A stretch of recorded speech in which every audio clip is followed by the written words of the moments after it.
Приветствую, друзья! Компания ТРН, похоже, даже не думает останавливаться. Сегодня мы поговорим уже о третьих планарных наушниках от данного производителя. Rose Finch имя, конечно, говорящее, однако скрывается под ним довольно бюджетная модель на 12-мм излучателе с импедансом 32 Ома и чувствительностью 105 дБ.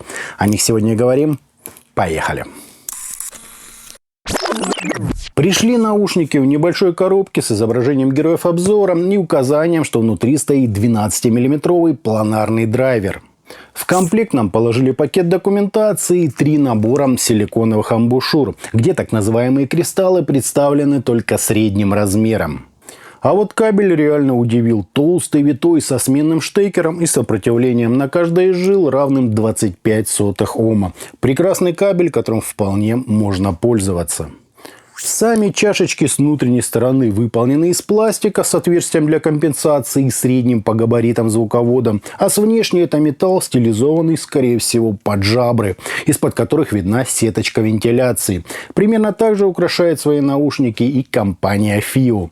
Сидит модель превосходно, пользоваться ей удобно, да и с звукоизоляцией все в полнейшем порядке. Вот так, друзья, это все и смотрится.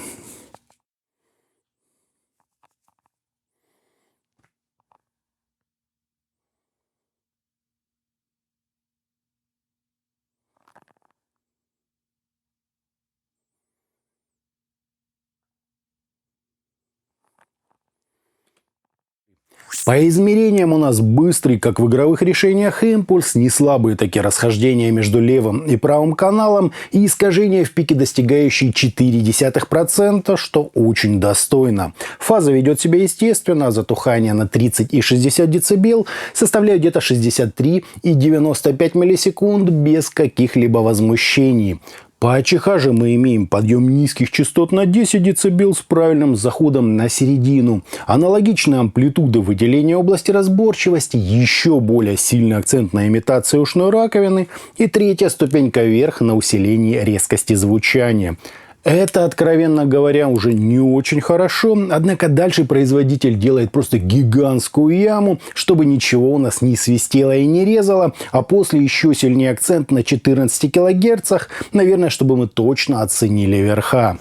Однако при всех этих нюансах настройка это нормальная. Не для ВЧФобов, конечно, и не для металлистов, но слушать с ней можно и не без удовольствия. Амбушюры, как видите, особо изменений не вносят, за исключением кристаллов, и то лишь на самых верхах.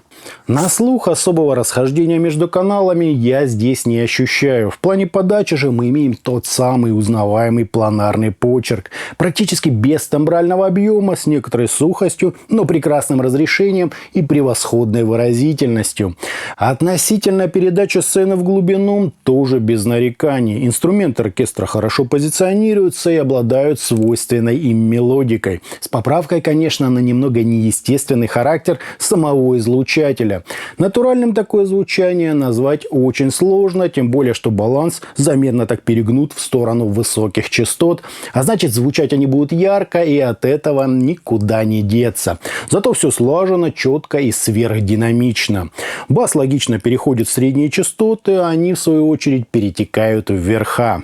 В прямом сравнении с динамическими ТК-ЗК «Уранус» последние мне показались более выразительными, естественными и жирненькими, то есть с правильным объемом, глубиной и тембральной насыщенностью. По стилистике тяжелая или любая другая агрессивная музыка, очевидно, не конек героев обзора. Кроме того, если вы любите слушать громко, будьте готовы к ощутимым искажениям на верхах.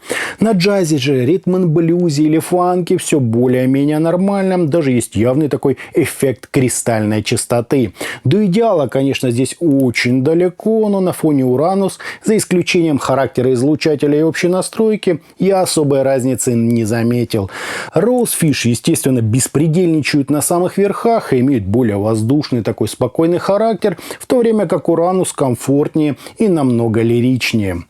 Против других планаров герои обзора, к сожалению, тоже рекордов не бьют. До КЗ PR1 Pro они, на мой взгляд, не дотягивают, а вот с КЗ PR1 Hi-Fi вполне способны поспорить. Это при том, что они почти в 2 раза дешевле, но только с контролем качества у ТРН сейчас совсем беда. Может, оттуда и вся разница. Строго говоря, высокие Rosefish мне не понравились. Слишком уж они резкие и агрессивные. Бас заходит достаточно глубоко, с хорошей передачей текстур, но без веса и со слегка замедленными атаками.